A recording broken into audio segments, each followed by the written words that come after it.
사사기 9장. 어느 날 여룻바알의 아들 아비멜렉은 세겜에 있는 외가쪽 친척들에게로 찾아가서 말했다. 세겜 사람들에게 한번 물어봐 주세요. 여룻바알의 아들 70명이 여러분을 다스리는 것이 좋겠소? 아니면 한 명이 다스리는 것이 좋겠소? 그리고 내가 여러분의 혈육이라는 사실을 그들에게 상기시켜 주십시오. 아비멜렉이 외가쪽 친척들이 세겜 사람들에게 그 말을 전했다. 그러자 세겜 사람들은 아비멜렉이 자기들의 혈육이라는 말을 듣고는 그에게로 마음이 쏠려 그를 따르기로 결정했다.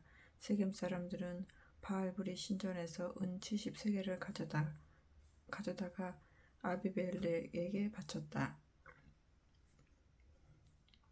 아비멜렉은 그 돈으로 불량한 건달들을 자기 부하로 고용했다. 아비멜렉은 그들을 이끌고 자기 아버지 집 안 사람들이 살고 있는 오브라로 가서 자기 형제들인 여룻바알의 아들 70명을 모두 한 바위 위에서 쳐 죽였다. 하지만 여룻바알의 막내 아들인 요담은 마침 숨어 있었기 때문에 목숨을 건질 수 있었다. 세겜 사람들과 밀로 사람들은 세겜 부근의 돌기둥 곁에 있는 상수리나무 아래로 모여 아비멜렉을 왕으로 삼았다. 이 소식을 듣고 요담이 그리심산 꼭대기에 올라가서 외쳤다. 세겜 사람들이여, 내 말 좀 들어보십시오. 내 말에 귀를 기울여야 하나님께서도 여러분의 말을 들어주실 것입니다. 하루는 나무들이 자기들을 다스릴 왕을 뽑기 위해 길을 나섰습니다. 그들은 올리브 나무를 보고 말했습니다. 우리의 왕이 되어 주십시오. 하지만 올리브 나무가 대답했습니다. 무슨 소리요? 기름을 내는 일을 포기하고 왕이 되라고요? 내 기름이 신들과 사람들을 얼마나 기쁘게 해주는지 알고나 하는 소리요? 기름 내는 일을 그만두고 다른 나무들을 다스리라고요? 난 못합니다. 그러자 나무들은 무화과 나무에게로 가서 말했습니다. 우리의 왕이 되어주시오. 무화과 나무가 대답했습니다. 무화과가 얼마나 달고 맛이 있는데 그걸 포기하고 다른 나무들을 치고 흔드는 짓을 하라고요? 난 생각조차 하기 싫소. 나무들은 포도나무에게 몰려가 말했습니다. 우리의 왕이 되어주시오. 포도나무가 대답했습니다. 아니, 이 달콤한 포도주 내는 일을 그만두고 다른 나무들을 짓밟는 일을 하라고요? 난 못하겠소. 나무들은 결국 가시나무에게 몰려가서 말했습니다. 우리의 왕이 되어주시오. 그러자 가시나무가 말했습니다. 여러분은 정말로 나를 왕으로 섬길 셈이요. 그 말이 진심이거든 모두 나에게 몰려와서 내 그늘 아래에 몸을 숨기시오. 그렇게 하지 않으면 이 가시 덤불에서 불을 뿜어내어 레바논의 백향목을 모조리 태워버리겠소. 여러분은 아비멜렉을 왕으로 세워놓고도 그걸 정말 잘한 일이라고 생각하시오. 그러고도 여룻바알과 그 집안 사람들에게 도리를 다했다고 할 수 있습니까? 여룻바알의 업적에 보답하는 일이 고작 이런 것입니까? 내 아버지는 여러분을 위해 목숨을 걸고 싸워서 여러분을 미디안 사람들의 손아귀에서 구해냈습니다. 그런데도 여러분은 내 아버지의 집안에 등을 돌리고 한 바위 위에서 우리 형제 70명을 한꺼번에 쳐 죽였소. 그러고는 아버지의 계집종이 낳은 아비멜렉을 세겜의 왕으로 떠받들었소. 그가 여러분을 혈육이라는 그 사실 하나 때문에 말이요. 여러분이 오늘 저지른 행위가 아버지 여룻바알과 그의 집안에 대해 마땅히 할 도리였다고 믿으신다면 아비멜렉하고 잘들 해보시기 바랍니다. 그러나 여러분의 처사가 그릇된 일이라면 아비멜렉이 불을 뿜어내어 세겜 사람들과 밀로 사람들을 다 태워버릴 것이고 세겜 사람들과 밀로 사람들도 불을 뿜어내어 아비멜렉을 태워버릴 것입니다. 이 같은 말을 마친 후 요담은 부엘로 도망쳤다. 그는 자기 형제인 아비멜렉이 두려웠기 때문에 부엘에서 살았다. 아비멜렉이 이스라엘을 다스린 지 3년이 지났다. 하나님께서 악한 영을 보내셔서 아비멜렉과 세겜 사람들 사이를 갈라놓으시니 세겜 사람들이 아비멜렉에게 반기를 들었다. 하나님께서 이렇게 하신 것은 아비멜렉과 세겜 사람들에게 벌을 내리시려는 까닭에서였다. 아비멜렉은 자기 형제인 여룻바알의 아들 70명의 피를 흘린 죄를 지었고 세겜 사람들은 아비멜렉이 자기 형제들을 죽이는 것을 거들었기 때문이다.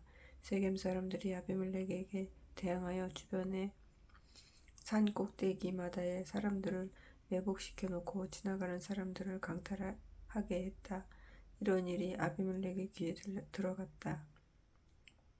그 무렵 에벳의 아들 가알이 자기 형제들과 함께 세겜으로 이사를 왔다. 세겜 사람들은 그를 믿고 따르게 되었다. 마침 추수 때가 되어 세겜 사람들은 포도를 수확한 후 발로 밟아서 새 포도주를 만들고 잔치를 열었다. 그들은 자기들의 신을 모시는 신전으로 가서 먹고 마시며 아비멜렉을 저주했다. 그때 에벳의 아들 가알이 말했다. 아비멜렉이 대체 누구입니까? 우리 세겜 사람들이 왜 그자를 섬겨야 합니까? 아비멜렉은 여롯바알의 아들이고 수불은 그의 신복이 아닙니까? 우리는 세겜을 세운 하몰 집안 사람들을 섬겨야 하지 않겠습니까? 우리가 왜 아비멜렉을 떠받들어야 한단 말입니까? 나에게 이 백성을 통솔할 권한이 주어지기만 한다면 나는 아비멜렉을 당장 제거하겠습니다. 나는 아비멜렉에게 군대를 이끌고 나와서 나와 한번 싸워보자 하고 도전하고 싶소이다. 당시 세겜 성읍을 다스리던 수불은 에벳의 아들 가알이 그런 말을 했다는 소리를 듣고 매우 화가 났다. 스불은 즉시 아비멜렉에게 사람을 보내어 말을 전했다. 에벳의 아들 가알과 그 형제들이 함께 우리 세겜으로 이사 와서는 성읍 사람들을 선동하여 왕께 반기를 들게 하고 있습니다.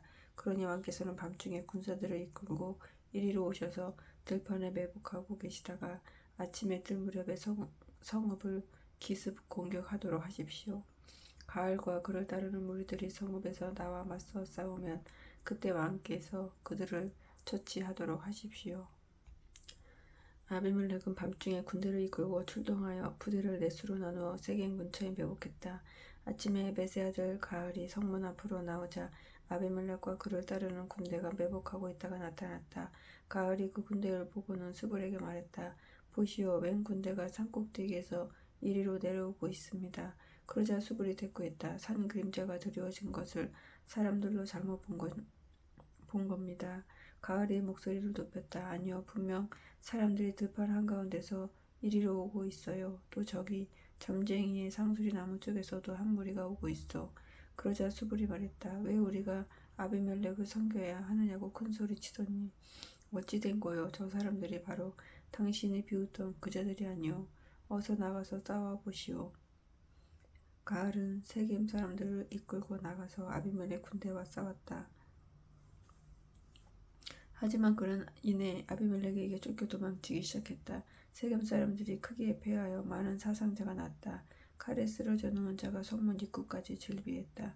승리 후 아비멜렉은 아루마로 돌아갔고 수불은 가알과 그의 형제들이 쫓아내서 다시는 세겜에 발붙이지 못하게 했다. 이튿날 아비멜렉은 세겜 사람들이 들녘으로 나올 것이라는 소식을 전해 들었다. 아비멜렉은 당장 자기 군대를 이끌고 세겜으로 갔다. 그는 군대를 세 부대로 나누어 들녘에 매복시켰다. 마침내 세겜 사람들이 성에서 나오자 아비멜렉의 부하들이 일제히 달려들어 세겜 사람들을 쳐 죽였다. 아비멜렉과 그가 이끄는 한 부대는 앞으로 달려나가서 세겜의 성문 입구를 지켰고 나머지 두 부대는 들녘에 나와 있는 세겜 사람들을 모두 쳐 죽였다. 아비멜렉은 하루 종일 세겜 사람들과 싸움을 벌여 결국 세겜 성읍을 점령했다. 그는 성읍 사람들을 모두 죽이고 성벽까지 헐어버린 다음 소금까지 부렸다. 세겜 망대에 있는 사람들이 이 소식을 전해 듣고 에볼리 신전에 있는 대피소로 몸을 피했다.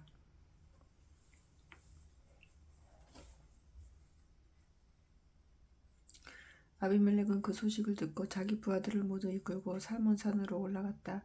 아비멜렉은 도끼로 나뭇가지를 베어내어 어깨에 둘러매었다. 그런 다음 부하들에게 말했다. 서둘러라. 너희들도 나처럼 나무를 베어서 어깨에 둘러매고 가라. 아비멜렉의 부하들도 모두 어깨에 나무를 둘러매고 올라갔다. 그들은 세겜 사람들이 숨어있는 곳에 다다르자 메고 간 나뭇가지를 대피소 앞에 쌓아놓고 불을 질렀다. 그리하여 세겜 망대를 지키던 사람들은 모두 불에 타 죽었다. 불에 타서 죽은 여자와 남자의 수가 무려 1천여 명에 이르렀다. 그런 후에 아비멜렉은 데베스로 가서 그곳 성읍을 포위 공격하여 점령했다. 그 성읍 안에는 견고한 망대가 서 있었는데 성읍 주민들은 남자나 여자 할 것 없이 모두 망대로 피신해 들어갔다. 망대 안으로 들어간 다음 그들은 문을 걸어 잠그고 망대 꼭대기로 올라갔다. 아비멜렉은 망대 앞에 이르러 망대를 향해 공격을 퍼부었다. 그리고 그는 망대 입구에서 망대에 불을 지르려고 하였다. 바로 그때 한 여인이 망대 위에서 맷돌 윗짝을 아래로 내던졌다. 그 맷돌에 아비멜렉이 정톡으로 맞아서 그의 두개골이 깨졌다. 아비멜렉은 서둘러 호위병을 불렀다. 어서 칼을 빼서 나를 찔러 죽여라. 여자에게 죽임당했다는 말은 듣고 싶지 않다. 호위병이 아비멜렉을 칼로 찌르자 그는 곧 숨을 거두었다. 아비멜렉이 죽은 것을 보고는 이스라엘 사람들이 모두 밖으로 나와 각자 집으로 돌아갔다. 이렇게 하나님께서는 아비멜렉이 자기 형제 70명을 죽임으로써 자기 아버지에게 지은 죄값을 치르게 하셨다. 또 하나님께서는 세겜 사람들 역시 그들의 죄값을 치르게 하셨다. 이로써 여룻바알의 아들 요담의 저주가 그대로 이루어졌다. 10장 아비멜렉이 죽은 뒤 이사갈 지파 사람으로 도도의 손자이자 부하의 아들인 돌라가 일어나 이스라엘을 구했다. 그는 에브라임 산악지대에 있는 사밀에서 살았다. 돌라는 23년 동안 이스라엘을 이끌었다. 그는 죽어서 사밀에 묻혔다.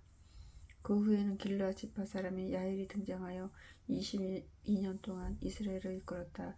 야일에게는 30명의 아들이 있었다. 그들은 30마리의 나귀를 타고 다녔다. 또한 그들은 길르앗에 있는 30개의 성읍을 통치했는데 오늘날에도 그곳은 하봇 야일이라고 불린다. 야일은 죽어서 가몬에 묻혔다. 이스라엘 사람들은 하나님의 눈앞에서 다시 악한 짓을 일삼았다. 그들은 바알과 아스타롯을 섬겼다. 뿐만 아니라 아랍의 신들, 시돈의 신들, 모압의 신들, 암몬 사람의 신들, 그리고 블레셋 사람의 신들도 섬겼다. 이스라엘 사람들은 주께 등을 돌려 더 이상 주를 섬기지 않았다. 그러자 주께서 이스라엘에게 진노하셨다. 주께서는 그들을 블레셋과 암몬 사람들을 손에 팔아 넘기셨다. 그 해에 블레셋과 암몬 사람들은 이스라엘 사람들을 심하게 짓누르고 착취했다. 아모리 사람들의 땅인 요단강 건너편 길앗 지방의 이스라엘 사람들은 18년 동안 그들에게 짓눌려 살았다. 암몬 사람들은 요단강을 건너와 유다와 베냐민과 에브라임 지파까지 공격했다. 그로 인해 이스라엘 사람들은 극심한 고통을 겪어야 했다. 마침내 이스라엘 사람들이 주께 울부짖었다. 하나님, 우리가 죄를 지었습니다. 우리가 주를 저버리고 바알을 섬겼습니다. 주께서 대답하셨다. 이집트 사람들, 아모리 사람들, 암몬 사람들, 블레셋 사람들, 시돈 사람들, 아말렉 사람들, 그리고 마온 사람들이 너희를 짓누를 때 너희는 나에게 도움을 청했고 그때마다 나는 너희를 그들의 손아귀에서 구해주지 않았더냐. 그런데도 너희는 내게 등을 돌리고 다른 이방신을 섬겼다. 그러니 내가 다시는 너희를 구해주지 않겠다. 이제 너희가 믿는 다른 신들에게 가서 호소하여라. 그렇게 괴롭거든 그들에게 가서 구해달라고 부르짖어라. 이스라엘 사람들이 다시 주께 호소하였다. 우리가 주께 큰 죄를 짓고 말았습니다. 그러니 주님 좋으실 대로 하십시오. 그러나 제발 이번만은 우리를 건져주십시오. 그런 다음 그들은 이방 신상들을 모두 없애버리고 주님만 다시 섬겼다. 그러자 주께서는 이스라엘의 고통을 더 이상 내버려 둘 수가 없었다. 그때 암몬 사람들이 이스라엘을 치려고 몰려와 길르앗에 진을 쳤다. 이스라엘도 군사들을 모아 미스바에 진을 쳤다. 길르앗의 지도자들은 과연 누가 먼저 나서서 암몬 군대와 싸워야 할지 머리를 맞대고 의논했다. 그들은 누구든지 가장 먼저 암몬 사람들을 치러 나가는 사람을 길르앗의 통치자로 세우기로 결정했다. 11장 길르앗 사람인 입다는 굉장한 용사였다. 그의 아버지는 길르앗이었고 어머니는 창녀였다. 길르앗은 본처에게서 난 아들들이 여럿 있었다. 그 아들들이 자라서 머리가 커지자 그들은 입다를 내쫓으며 말했다. 너는 다른 여자에게서 태어난 자식이야. 그러니 너에게 물려줄 유산은 아무것도 없는 줄 알아라. 입다는 자기 형제들을 피하여 돕 땅으로 가서 살았다. 입다의 주변에는 건달들이 몰려들어 그를 따랐다. 얼마 후 암몬 사람들이 이스라엘을 치려고 길르앗으로 쳐들어왔다. 그러자 길르앗의 장로들은 입다를 만나 그를 데려오려고 돕 땅으로 내려갔다. 길르앗의 장로들이 입다에게 말했다. 우리에게로 와서 우리의 지도자가 되어주시오. 그래야 우리가 암몬 사람들과 싸울 수 있을 것 같습니다. 입다가 그들에게 대답했다. 나를 미워하여 우리 집안에서 나를 내쫓을 때는 언제고 이제 와서 어려운 일을 당하니 나에게 손을 내미는 것입니까? 길르앗의 장로들이 말했다. 그래도 우리가 이렇게 당신을 찾아오지 않았소. 부디 우리와 함께 가서 암몬 사람들과 싸워주시오. 그러면 우리가 당신을 길르앗의 우두머리로 삼겠소. 입다가 대답했다. 당신들과 내가 함께 가서 암몬 사람들과 싸우게 된다면 그래서 주께서 암몬 사람들을 나에게 넘겨주신다면 정말로 나를 당신들의 우두머리로 삼을 참이요. 길르앗의 장로들이 대답했다. 주께서 우리의 증인이십니다. 우리는 방금 당신이 말한 그대로 이행할 것입니다. 그러자 입다는 길르앗 장로들과 함께 길을 나섰다. 백성들은 입다를 자신들의 우두머리로 삼아서 이스라엘 군대를 지휘하게 했다. 입다는 미스바에서 주 앞으로 나아가 길르앗 장로들과 나눈 이야기를 모두 주께 아뢰었다. 입다는 암몬 왕에게 사신들을 보내어 묻게 했다. 당신은 도대체 우리와 무슨 원수진 일이 있기에 우리 땅을 공격하러 온 것이오? 암몬 왕이 입다가 보낸 사신들에게 대답했다. 이스라엘이 이집트에서 나올 때 아르논에서 야복에 이르는 전 지역과 요단강에 이르는 서쪽 땅을 모두 빼앗지 않았소. 이제 순순히 그 땅을 돌려주시오. 입다가 다시 사신들을 암몬 왕에게 보내 말을 하게 했다. 우리 이스라엘은 모압 사람들의 땅이나 암몬 사람들의 땅을 빼앗은 적이 없어. 이스라엘이 이집트에서 나와서 광야를 지나 홍해를 건넌 다음 가데스에 이르렀을 때 이스라엘은 에돔 왕에게 사신들을 보내어 에돔 땅을 지나갈 수 있게 허락해달라고 정중하게 요청했어. 하지만 에돔 왕은 허락해주지 않았어.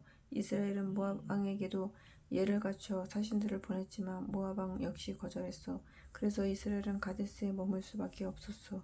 그 후 이스라엘은 할 수 없이 에돔 땅과 모압 땅을 빙 돌아서 광야로 돌아갔어. 그런 다음 모압 동편 지역을 지나 모압 땅과의 경계지대인 아르논 강 건너편에 진을 치게 되었어. 그러니 이스라엘이 모압 땅에 발들여 놓은 적이 없어. 그 후 이스라엘은 헤스본에 있는 아모리 왕 시온에게 사신들을 보내어 아모리 땅을 통과할 수 있게 해달라고 부탁했어. 그러나 아모리 왕 시온도 자기네 땅으로 지나가지 못하게 했어. 뿐만 아니라 그는 군대까지 동원하여 야하스에 진치고 있던 이스라엘을 공격했어. 그러자 이스라엘의 하나님께서 시온과 그의 군대를 이스라엘 손에 넘겨주셨어. 이스라엘은 그들을 쳐 부수고 아모리 사람이 살고 있는 전 지역을 차지하게 되었어. 일이 그렇게 되어서 이스라엘이 아르논 강에서부터 야복 강에 이르기까지 광야에서부터 요단강에 이르기까지 아모리 사람의 땅을 전부 차지하게 된 것이요. 이스라엘의 하나님께서 이처럼 자기 백성 이스라엘 앞에서 그 땅에 살고 있는 아모리 사람들을 몰아내셨는데 이제 와서 무슨 권리로 그 땅을 다시 차지하겠다는 것이요. 당신들도 당신들의 신 그모스가 당신들에게 준 땅을 차지하지 않았소. 우리도 우리 하나님께서 우리에게 주신 땅을 차지한 것뿐이요. 당신이 모압 왕 십볼의 아들 발락보다 나은 것이 무엇이라고 생각하시오? 그가 우리 이스라엘 땅을 차지하려고 쳐들어온 일이 있었소. 그는 그러지 않았소. 우리 이스라엘은 헤스본과 아로엘과 거기에 딸려있는 마을들뿐만 아니라 아르논 강 부근에 있는 성읍에서 300년 동안이나 살아왔소. 그런데 당신은 그동안 무엇을 하고 있다가 이제 와서 그 땅을 내놓으라고 큰 소리치는 것이오. 우리 이스라엘은 당신들에게 아무런 잘못도 저지르지 않았소. 그런데도 당신은 우리에게 쳐들어와서 이렇듯 억지를 부리고 있소. 심판자의 신 하나님께서 오늘 이스라엘 사람들과 암몬 사람들 사이의 잘잘못을 가려주실 것이오. 하지만 암몬 왕은 입다가 전하는 말에 귀를 기울이려 하지 않았다. 그때 주의 영이 입다에게 내렸다. 입다는 군대를 이끌고 길르앗과 므낫세 땅을 거쳐 길르앗 지역에 있는 미스바를 지나 거기에서 암몬 군대를 향해 공격해 들어갔다. 그때 입다가 주께 맹세했다. 주께서 제게 암몬 사람들을 넘겨주신다면, 그래서 제가 그들을 쳐 부수고 승리하여 집으로 돌아가게 된다면 집에서 저를 가장 처음으로 맞이하는 사람이 누구든 그는 주님의 것입니다. 그를 주께 번제물로 바치겠습니다. 그런 다음 입다는 싸우러 나갔다. 과연 주께서는 암몬 사람들을 입다의 손에 넘겨주셨다. 입다는 아루엘에서 민닛에 이르기까지 20개의 성읍을 쳐 부수고 아벨 그라밈까지 진격하여 크게 무찔렀다. 이스라엘은 암몬 사람들을 완전히 굴복시켰다. 승리 후 입다가 미스바의 자기 집으로 돌아오자 딸아이가 손에 작은 북을 쥐고는 춤을 추면서 입다를 가장 먼저 맞아주었다. 그녀는 하나밖에 없는 입다의 외동딸이었다. 입다에게는 다른 아들이나 딸이 없었다. 그 딸을 보고 입다는 가슴이 미어져서 옷을 찢으며 소리쳤다. 딸아이를 어쩌면 좋으냐. 내가 이토록 내 가슴을 찢어 놓다니. 주께 맹세한 것이니 돌이킬 수도 없는 노릇이고 정말로 큰일 났구나. 대체 이를 어쩌면 좋단 말이냐. 모든 사정을 알게 된 딸이 말했다. 아버지께서 주께서 서원하셨으니 그 약속을 지키셔야 하지요. 주께서는 아버지의 적들인 암몬 사람들을 크게 쳐 부수게 하셨습니다. 하지만 아버지 한 가지만 허락해 주세요. 제게 2달만 말미를 주세요. 전으로 죽어야 하는 이 몸 친구들과 산에 올라가서 실컷 울게 해주세요. 입다는 딸의 말대로 2달의 말미를 허락했다. 입다의 딸은 친구들과 함께 산으로 올라가 처녀의 몸으로 세상을 떠나게 된 것을 슬퍼하며 실컷 울었다. 2달 후에 딸이 아버지 입다에게로 돌아오자 입다는 주께 서원한 대로 자기 딸을 번제물로 바쳤다. 입다의 딸은 처녀였다. 그 이후부터 이스라엘에서는 하나의 관습이 생겼다.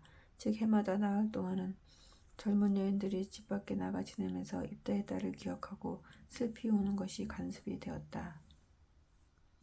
12장 그 후 에브라임 지파 사람들이 군대를 이끌고 요단강을 건너 사본으로 와서 입다를 위협했다. 당신은 왜 우리와 함께 가자고 청하지도 않고 암몬 사람과 싸우러 간 것이요.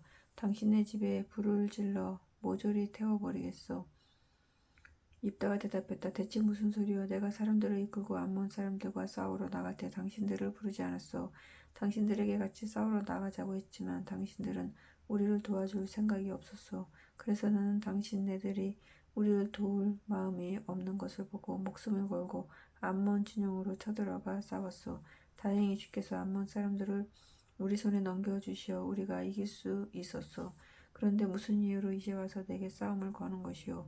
입다는 길앗 사람들을 모두 불러 모아 에브라임 사람들과 싸웠다. 길앗 사람들이 에브라임 사람들을 크게 물리쳐 이겼다. 길앗 사람들은 에브라임 사람들에게 단단히 화가 나 있었다. 에브라임 사람들이 늘 이렇게 말하곤 했기 때문이다. 너희 길앗 사람들은 우리 에브라임과 므낫세 지파를 저버리고 도망쳐 나간 자들이다. 전쟁에서 승리한 길앗 사람들은 에브라임 지역으로 들어가는 길목인 요단강 나루터를 지키고 있었다. 그러다가 강을 건너 도망치려는 사람들이 있으면 당신은 에브라임 사람이냐라고 물어보아 그가 아니요 하고 대답하면 그에게 십볼렛 하고 발음해보라고 했다. 에브라임 사람들이 제대로 발음을 내지 못하여 십볼렛이라고 하면 그를 붙잡아 요단 나루터에서 죽였다. 이렇게 해서 죽임당한 에브라임 사람이 무려 42,000명이나 되었다. 길르앗 사람 입다는 6년 동안 이스라엘을 이끌었다. 그는 죽어서 길르앗 땅에 있는 한 성읍에 묻혔다.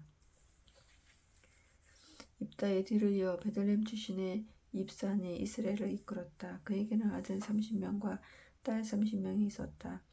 딸들은 모두 다른 시족 사람들에게서 시집을 보냈고 며느리들도 모두 다른 시족 사람들 가운데서 맞아들였다. 입사는 7년 동안 이스라엘을 이끌었다. 그는 죽어서 베들레헴에 묻혔다. 입산의 뒤를 이어 스불론 지파 사람인 엘론이 10년 동안 이스라엘을 이끌었다. 그는 죽어서 스불론 지역에 있는 아엘론에 묻혔다. 엘론의 뒤를 이어 비라돈 출신인 힐렐의 아들 압돈이 이스라엘을 이끌었다. 그는 아들 40명과 손자 30명을 두었는데 모두 나귀를 타고 다녔다. 압돈은 8년 동안 이스라엘을 다스렸다.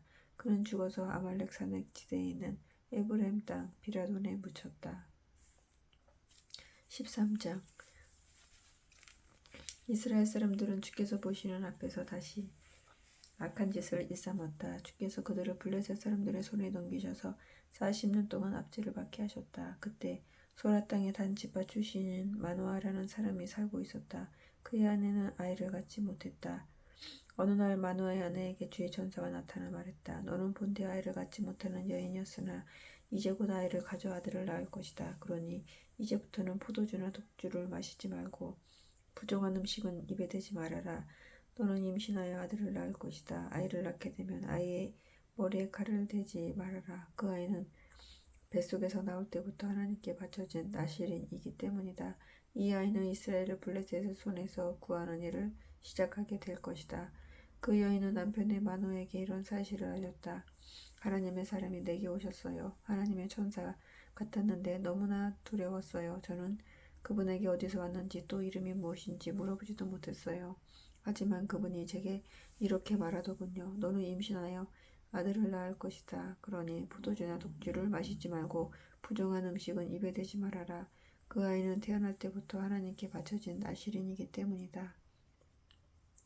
이 말을 듣고 마노아는 주께 기도를 드렸다. 주여 간청하오니 주께서 저희에게 보내주셨던 사람을 다시 한번 보내주시어 장차 태어나게 될 아이를 어떻게 길러야 할지 가르쳐 주십시오. 하나님께서 마누아의 기도를 들으시고 마누아의 아내가 밭에 앉아 있을 때 하나님의 천사가 다시 나타났다. 이때 마누아는 아내 곁에 없었다. 그 여인은 급히 남편에게 달려가서 말했다. 여보, 그분이 오셨어요. 예전에 저를 찾아오셨던 그분이 또 오셨어요. 마누아는 아내를 뒤돌아가 그 사람에게 말했다. 어르신께서 전에 내 아내에게 말씀하셨던 그분인가요? 그가 대답했다. 그렇다. 마누아는 다시 그에게 물었다. 어르신께서 하신 말씀이 그대로 이루어져서 아이가 태어나게 되면 그 아이를 어떻게 키워야 합니까? 그 아이의 인생은 어찌 될까요? 하나님의 전사가 대답했다. 내가 이미 내 아내에게 말해준 그대로이다. 포도나무에 열리는 것은 무엇이든 먹으면 안 된다. 포도주뿐만 아니라 독주도 마셔서는 안 된다. 부정한 음식은 어떤 것도 입에 대지 말아야 한다. 마누아가 주의 천사에게 말했다. 잠시만 기다려 주십시오. 우리가 염소 새끼를 한 마리 잡겠습니다. 주의 천사가 대답했다. 내가 아무리 간청해도 나는 아무것도 입에 대지 않을 것이다. 내가 굳이 번제물을 준비하겠다면 주께 바쳐라. 마누아는 그때까지도 그분이 주의 천사인 줄 알지 못하고 있었다. 그러자 마누아가 다시 물었다. 어르신의 이름을 여쭈어봐도 될까요? 그래야 어르신의 말씀이 이루어지게 되면 우리가 어르신께 영광을 돌릴 수 있지 않겠습니까? 그가 대답했다. 어찌하여 내 이름을 묻느냐? 내 이름은 내가 이해할 수 없는 놀라운 이름이다. 마누아는 염소새끼 한 마리와 곡식 예물을 가져다가 바위 위에 올려놓고 주께 제물로 바쳤다. 그런데 마누아와 그의 아내가 지켜보고 있는 동안 놀라운 일이 벌어졌다. 제단에서 불길이 치솟아 오르더니 하나님의 천사가 그 불길 속에서 하늘로 올라가는 것이었다. 마누아와 그의 아내는 그것을 보고 땅에 납작 엎드렸다. 하나님의 천사가 마누아와 그의 아내에게 다시 나타나지 않자 마누아는 그제야 그가 주의 천사였다는 것을 깨달았다. 마누아가 아내에게 말했다. 여보, 이제 우리는 죽은 목숨이요. 우리가 하나님을 직접 배웠으니 말이요.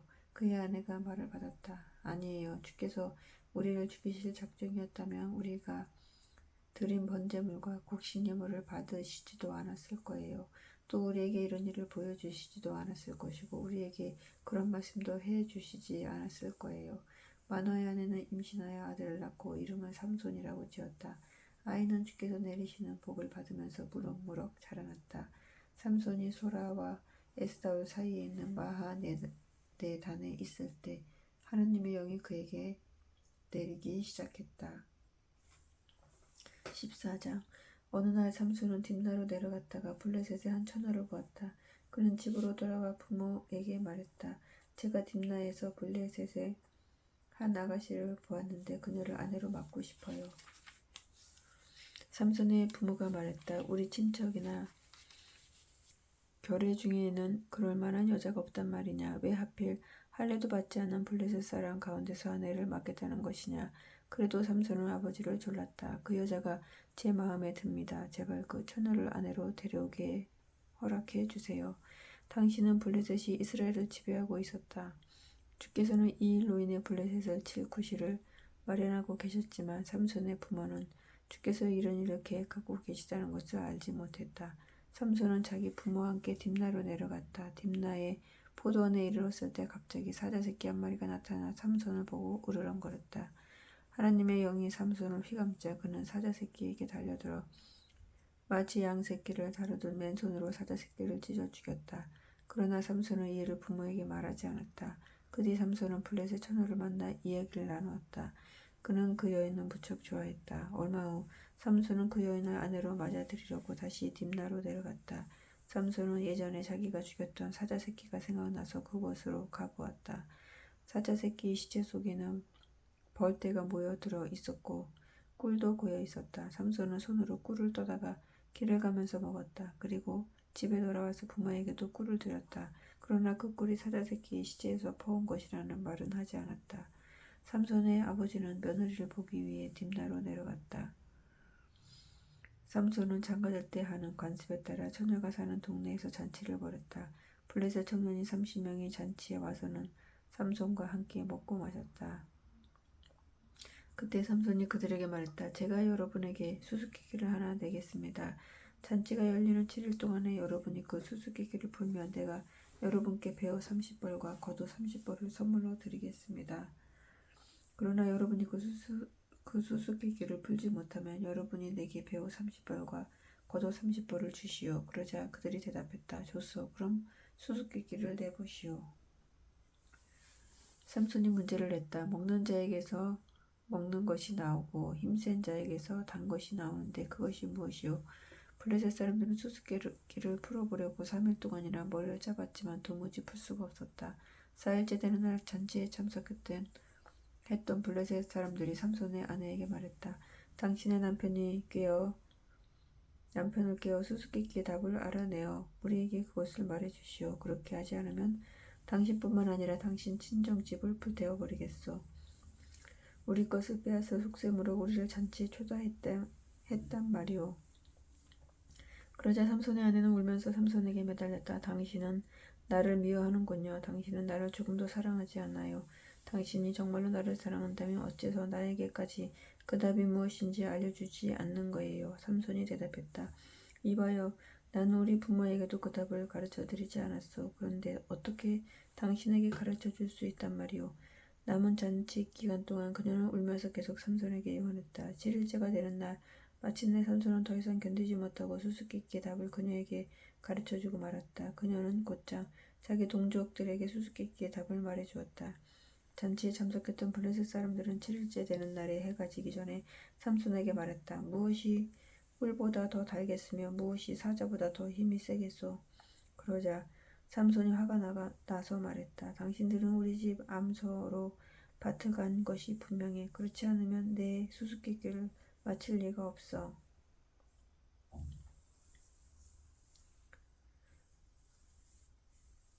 바로 그때 하느님의 영이 삼손을 휘감았다. 그는 아스글론으로 내려가서 그곳 사람 30명을 쳐 죽이고 그들이 입고 있던 겉옷 30벌을 빼앗아 가지고 올라와서 수수께끼를 마친 블레셋 사람들에게 나누어 주었다. 삼손은 크게 화가 치밀어 올랐다. 씩씩대며 아버지 집으로 돌아왔다. 삼손의 아내는 결혼 잔치에 들러리로 참석했던 삼손의 한 친구에게 주어졌다. 15장. 얼마 후 밀을 수확할 무렵이었다. 삼손은 염소새끼 한 마리를 가지고 처갓집으로 내려갔다. 삼손이 자기 아내의 방으로 들어가겠다고 하자 장인이 그를 가로막고 나섰다. 자네가 내 딸을 꼴도 보기 싫어하는 것 같아서 내가 자네 친구에게 시집을 보내버렸네. 사실은 그 아이의 동생이 더 예쁘니 그 아이를 아내로 삼게. 삼손이 거기에 있던 사람들에게 말했다. 내가 블레셋 사람들에게 어떻게 하든 이번만큼은 나를 나무라지 못할 것이요. 내가 무슨 해코지를 하더라도 할 말이 없을 거요.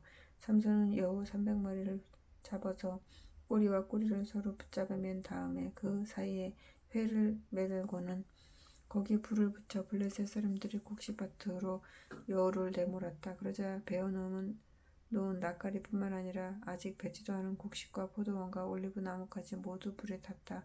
블레셋 사람들이 아우성어졌다. 대체 어느 놈이 이런 짓을 했어. 결국 그들은 딥나 사람 곧 삼손의 장인이 삼손의 아내를 그의 친구에게 주어버린 것에 대해서 삼손의 금풀이로 저지른 지심을 알게 되었다. 그러자 블레셋 사람들은 우르르 딥나로 몰려다가 삼손의 아내와 장인을 불에 태워 죽였다. 그러자 삼손은 그들에게 말했다. 오냐, 너희가 이런 식으로 했으니 내가 원수를 갚고야 말겠다. 삼손은 닥치는 대로 블레셋 사람들을 마구 쳐 죽였다. 그런 다음 삼손은 에담에 있는 바위 동굴로 들어가 머물러 있었다.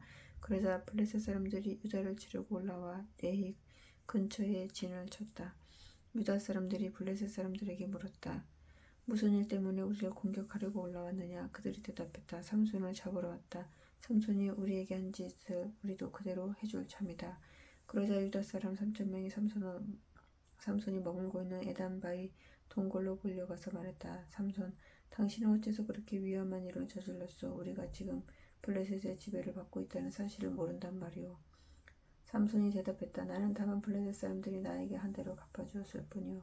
그러자 유다 사람들이 말했다. 할 수 없어. 우리가 당신을 묶어서 블레셋 사람들에게 넘겨주어야 하겠소. 삼손이 말했다. 당신들 스스로의 손으로는 나를 죽이지 않겠다고 맹세하시오. 유다 사람이 대답했다. 좋소. 당신 말대로 맹세하겠소. 우리는 당신을 결박하여 블레셋 사람들에게 넘겨주기만 할 뿐 절대로 당신을 죽이지는 않겠소. 그들은 서로 새로 꼰 동아줄 2개로 삼손을 꽁꽁 묶고 바위 동굴에서 끌어냈다. 삼손이 레이에 다다르자 블레셋 진영에서는 환호성을 지르며 삼손에게 다가왔다. 그때 하나님의 영이 삼손을 강력하게 휘감았다.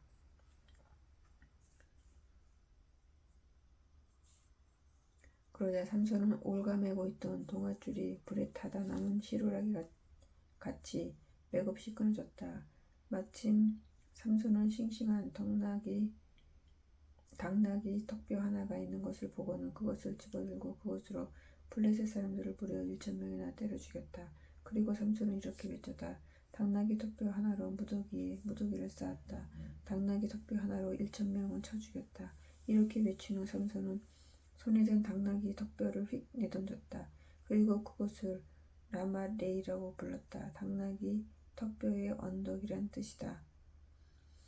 삼손은 심히 목이 말랐다. 그래서 주께 호소했다. 주께서는 당신의 종에게 큰 승리를 거두게 하셨습니다. 하지만 지금 제가 목말라 죽을 지경입니다. 이러다가는 할례 받지 못한 자들에게 붙잡히고 말겠습니다.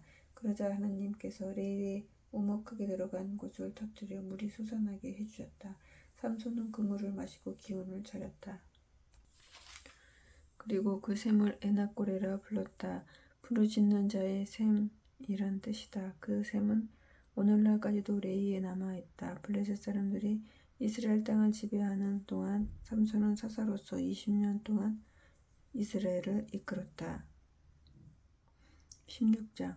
어느 날 삼손은 블레셋 성읍인 가사로 내려갔다. 그는 거기에서 한 장녀를 만나 그녀의 집에서 하룻밤을 보냈다. 가사 사람들은 삼손이 왔다는 말을 듣고 그가 잠들어 있는 집을 에워싸고 밤새도록 성문을 지켰다. 밤 동안 지키고 있다가 날이 새자마자 삼손을 붙잡아 죽일 요량이었다. 그러나 삼손은 한밤중에 자리에서 일어났다. 그는 성문으로 가서 성문 문짝을 붙들고 두 문설주를 빗장과 함께 뽑아서 어깨에 둘러매고는 헤브론 맞은편에 있는 산꼭대기로 올라가서 거기에다 버렸다.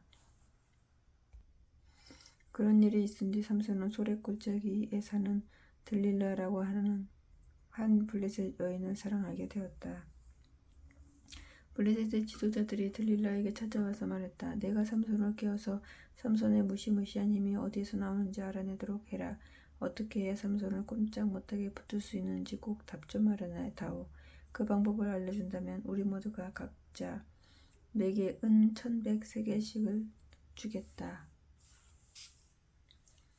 그러자 들릴라는 삼손을 붙잡고 예언했다. 당신의 무시무시한 힘은 도대체 어디서 나오는 거죠? 어떻게 해야 당신을 꽁꽁 묶어서 힘을 못쓰게 할 수가 있는 거죠?